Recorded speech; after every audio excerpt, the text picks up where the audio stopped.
Sungai Kayan di Provinsi Kalimantan Utara membelah Tanjung Selor dan Tanjung Palas. Sungai ini menjadi jalur lalu lintas bagi penduduk untuk menjangkau wilayah pedalaman dengan menggunakan kapal motor. Untuk menuju ke Tanjung Palas selain menggunakan kapal motor juga dengan kendaraan darat. Dan untuk sampai ke lokasi yang kita tuju, waktu yang ditempuh kurang dari 30 menit.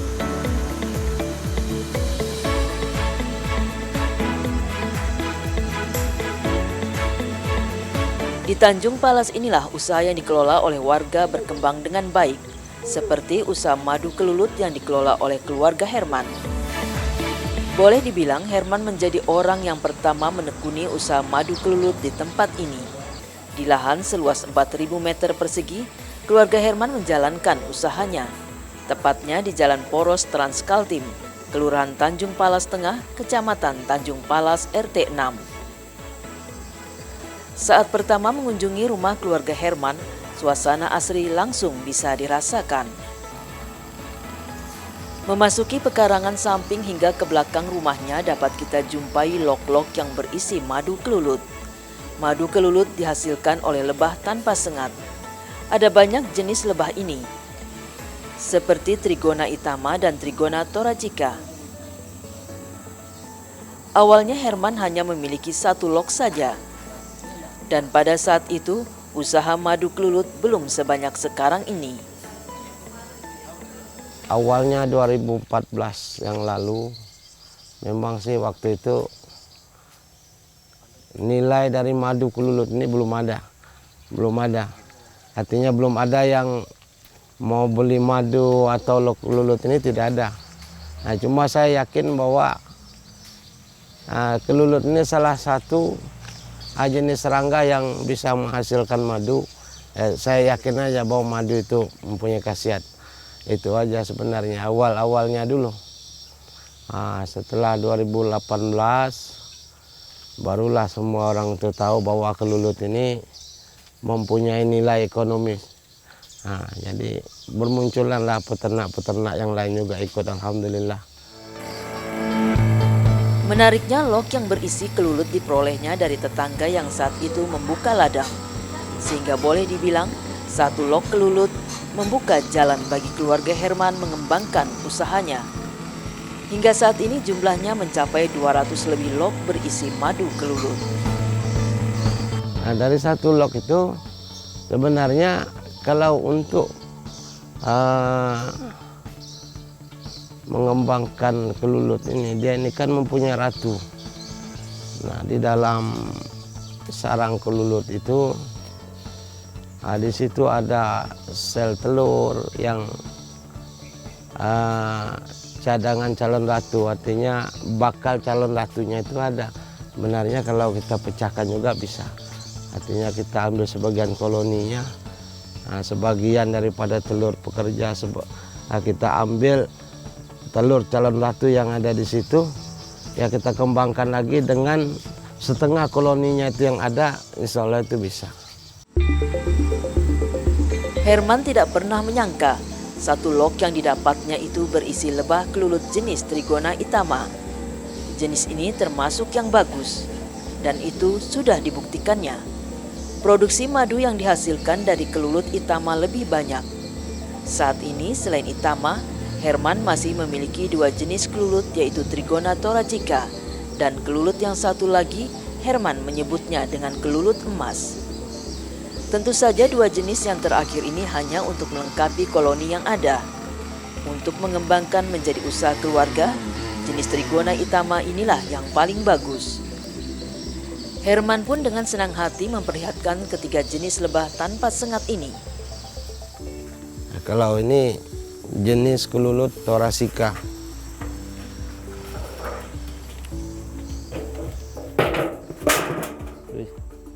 Ini jenis thoracica ini salah satu jenis lebah kelulut yang sangat jinak.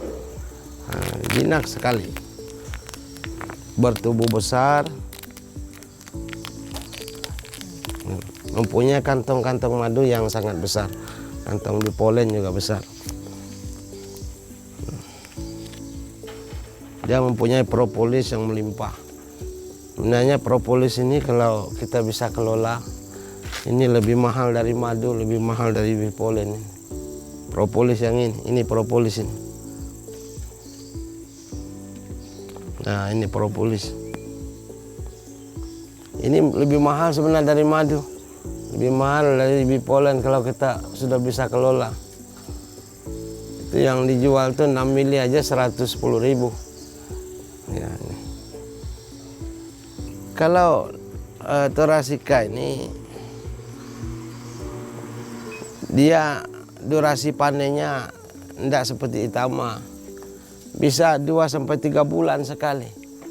Makanya kalau untuk produksi madu, Itama itu lebih unggul lah dari semua kelulut yang ada ini. Ya ini kalau 3 bulan itu, kalau pas musim bunga buah ada, memang ini bisa 1 kilo, 1,5 kilo ini bisa. Tapi kalau enggak musim begini, ya paling 2-3 on aja.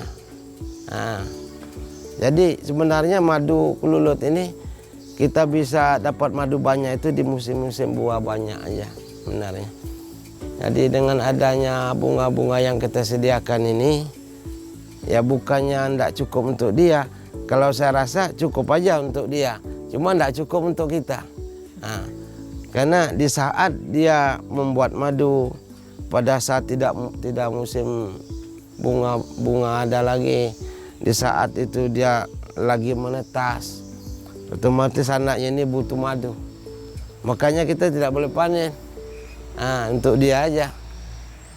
Ini musim hujan begini, begini dia penyambung. Jumlah lok untuk Trigona Itama memang lebih banyak dibandingkan dengan Trigona Thoracica dan kelulut emas. Dengan pertimbangan produksi madunya lebih banyak, sehingga Herman memperbanyak sendiri koloni jenis Itama. Ia pun sangat memahami cara mengembangkan koloni Itama, termasuk memasang pancingan atau perangkap yang diletakkan di atas pohon. Ya. Itu ada yang dari hutan, ada dari petani-petani, ya kan, yang ada juga kita kembangkan sendiri ada. Karena seperti topping ini, biasanya dia kan punya sel telur di bawah situ. Nah, biasanya kalau dia mempunyai telur lagi di atas topping ini di tempat madu, itu ada kemungkinan calon ratu baru itu sudah matang kelamin. Jadi itu sudah kita bisa pijah itu. Kita buka toppingnya, itu kita pelihara sendiri, loknya itu kasih topping baru. Jadi kita sudah dapat 2 koloni dari itu. Nah, begitu juga boleh. Atau kita pasang pancingan-pancingan seperti yang di sana itu, di atas pokok itu. Nah, juga boleh. Nanti kalau ada pecah koloni secara alami, nah, dia akan bersarang di lok-lok yang kita gantung seperti itu. Nah, cuma kalau untuk Itama, kalau kita memasang perangkap Itama ini jangan rendah, dia harus tinggi seperti itu. Biasanya kalau rendah, lepisep yang masuk. Nah, jenis kelulut yang kecil. Memindahkan sarang atau lok kelulut dari tempat aslinya yaitu di hutan harus pula memperhitungkan sumber makanannya. Untuk itu perlu menyediakan bunga yang akan menjadi sumber makanan lebah ini. Menurut Herman, tidak semua jenis bunga disukai oleh kelulut. Karamunting termasuk yang disukai oleh lebah tanpa sengat ini. Ya, memang kita harus usahakan artinya menyediakan bunga-bunga yang dibutuh oleh lebah kelulut ini. Nah, jadi dengan berkembangnya waktu, sehingga di dalam berita-berita di YouTube itu juga ada kan. Nah, jadi semakin jelaslah bahwa kita tahu apa yang jenis-jenis bunga apa kan yang disukai oleh Trigona ini. Nah, memang tidak semua bunga yang bisa kita pakai, tidak semua. Nah, tapi di antara semua bunga itu ada memang jenis-jenis bunga yang bermanfaat, yang memang disukai oleh madu kelulut ini. Seperti apa misalnya? Nah, seperti ini AMP ini kan. AMP seperti karamunting ini jenis lokal juga bagus. Nah, dia suka nih karamunting. Ada juga jenis ini apa? Santos juga bagus. Nah, ada jenis kaliandra. Ini saya pesan di Jawa ini. Tapi alhamdulillah sekarang di Kaltara ini sudah banyak yang tanam ini. Ambil bibit saya ambil aja di sini. Ya, nukan juga apa. Nah, sampai di Tarakan juga ada. Mana? Diakui oleh Herman, dengan ratusan log di tempatnya ini memang berpengaruh terhadap jumlah produksi madu yang dihasilkan. Apalagi jika tidak musim buah, madu yang dihasilkan tidak seberapa. Sehingga selain di lokasi ini, Herman pun punya rencana mengembangkan di lokasi lain lagi. Beternak madu kelulut memang tidak semudah yang dibayangkan. Apalagi dalam sebuah ekosistem, ada saja predator atau hama yang bisa membuat koloni kelulut ini harus mempertahankan tempatnya. Seperti semut dan serangga. Hewan ini menjadi musuh bagi lebah tanpa sengat. Dengan pengalaman menekuni usaha kelulut, Herman pun terkadang harus mengganti bagian dari log kelulut dengan yang baru. Nah, ini salah satu log jenis Itama. Nampaknya biasanya kalau sudah ada telur di atas topping begini, nah, ada kemungkinan ratu baru itu sudah matang kelamin. Jadi kemungkinannya ini bisa kita pijah sudah menjadi 2. Artinya 1 koloni awal ini bisa menjadi 2 koloni. Jadi kita angkat dia punya topping ini, kita pelihara koloni sendiri, topping lognya ini kita kasih topping baru. Artinya dari 1 koloni ini kita bisa mendapat 2 koloni. Nah, ke depannya. Nah, jadi sebenarnya kalau madu ini tidak semua madu yang ada di sini ini bisa dipanen. Karena di antara madu-madu yang ada yang sudah matang, ada yang belum matang. Kita nggak bisa campur-campur madu yang matang dengan yang belum matang itu sebenarnya. Jadi bentuk dari madu yang sudah bisa kita panen itu yang seperti ini. Nah, ini sudah, artinya kalau madu ini sudah mempunyai tutup seperti ini, berarti dia sudah mengalami kematangan. Nah, ini bisa kita panen. Tetapi kalau ada madu yang belum ditutup sama koloni ini tidak bisa kita panen ini, karena dia belum mengalami kematangan. Nah, itu aja sebenarnya.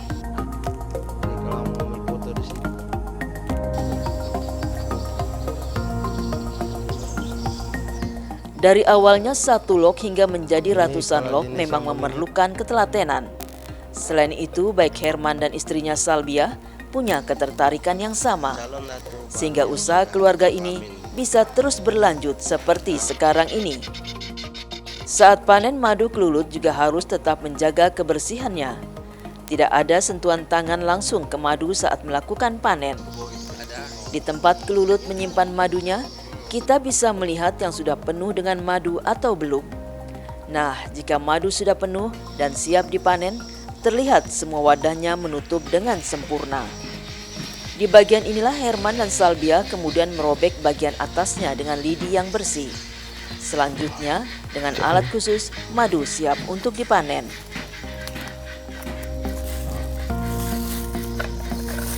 Jadi ini mesin penyedot dari madu kelulut ini.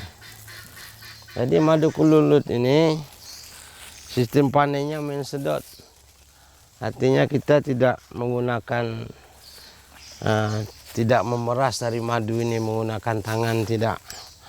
Jadi murni bau madu ini hanya disedot dengan alat ini, langsung nanti dimasukkan ke toples, langsung kita masukkan ke dalam botol-botol pengemasan. Jadi madu ini tidak tersentuh oleh tangan. Inilah salah satu juga kelebihan dari madu kelulut ini. Nah, coba kita bismillah. Allahumma shalli ala Muhammad wa ala ali sayyidina Muhammad. Nah, ini madu dari madu kelulut ini. Jadi yang kita panen madu kelulut yang sudah mempunyai tutup begini ya. Nah, ini karena ini madu sudah mengalami kematangan. Jadi yang belum bertutup seperti ini tidak boleh kita panen karena masih mentah madunya. Nah, inilah proses pemanenannya. Allahumma sholli ala Muhammad wa ala ali sayyidina Muhammad. Nah.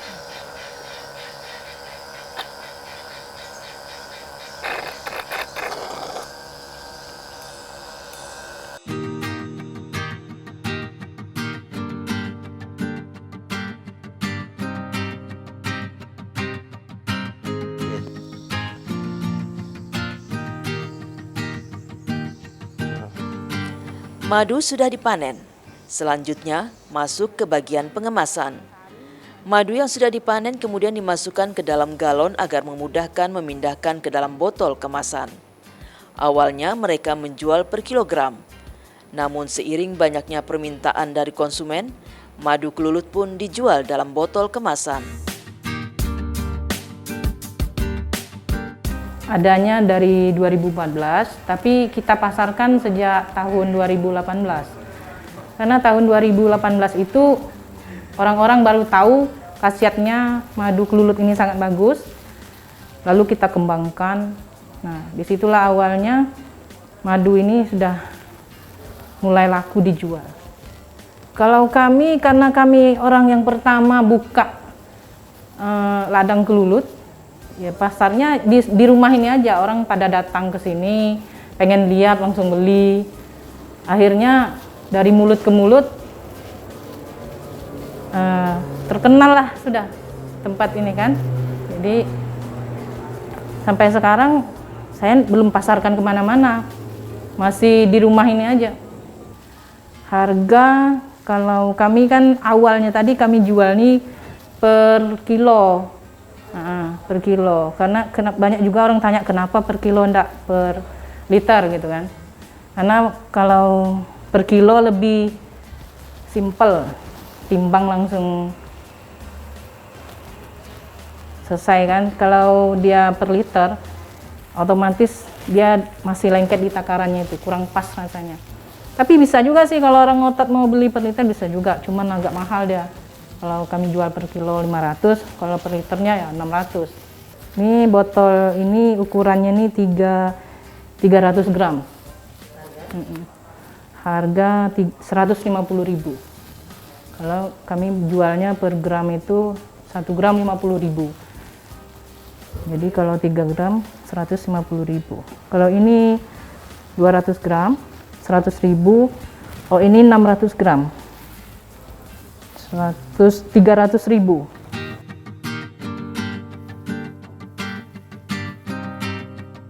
Semua madu yang asli memiliki banyak khasiat, terutama untuk meningkatkan imun tubuh.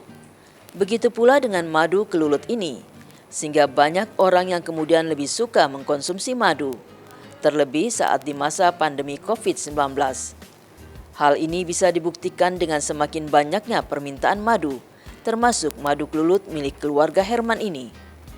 Mereka yang datang langsung ke tempat ini semakin percaya dengan keaslian madu karena sudah melihat langsung madu kelulut. Bahkan untuk membuktikan awet atau tidaknya madu kelulut miliknya, Salbiah sudah melakukan uji coba dengan menyimpan sampel madu hingga 1 tahun lebih. Kalau khasiat ya, terutama untuk imunitas, bisa untuk kekebalan tubuh, meningkatkan daya tahan tubuh, secara umumnya gitu ya. Kalau untuk penyakit, dia bisa menyembuhkan segala penyakit, insya Allah bisa. Kalau masalah pendapatan, enggak tentu sih ya. Kalau masa pandemi ini tadi, alhamdulillah bisa lah mencapai 7-10 juta sebulan. Tapi karena waktu masa ini tadi madunya kurang, ya habislah terus stok tuh kan. Nah, ini karena musim ini, waktu ini musim bunga buah pada berbuah, jadi otomatis bunganya kan banyak, jadi ya pakannya banyak, makanya kita bisa hasilkan 1 bulan itu sampai 80 kilo 1 bulan dalam masa musim buah itu. Tapi kalau enggak musim, enggak mencapai, paling kita dapat 15 atau 20 kilo aja kalau setiap bulannya. Saya ambil satu-satu sampai bulan 11 ini tadi. Ini bulan 11. Ini bulan 1, ini bulan 2, ini bulan 11. Makanya saya sengaja kan sampai mana batas ketahanannya, ini sudah hampir 1 tahun. Tapi masih enak rasanya. Cuma dia semakin hitam karena menurut penjelasan ada teman kita itu bilangnya dia semakin hitam tuh karena dia semakin keluar propolisnya dan asam aminonya semakin keluar dia. Kalau semakin lama semakin asam dia kan.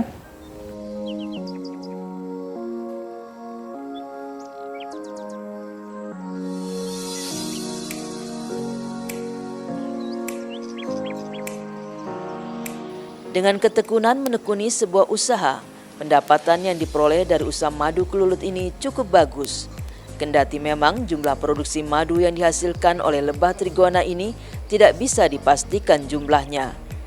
Namun yang jelas, usaha madu kelulut ini telah menjadi salah satu sumber penghasilan bagi keluarga Herman.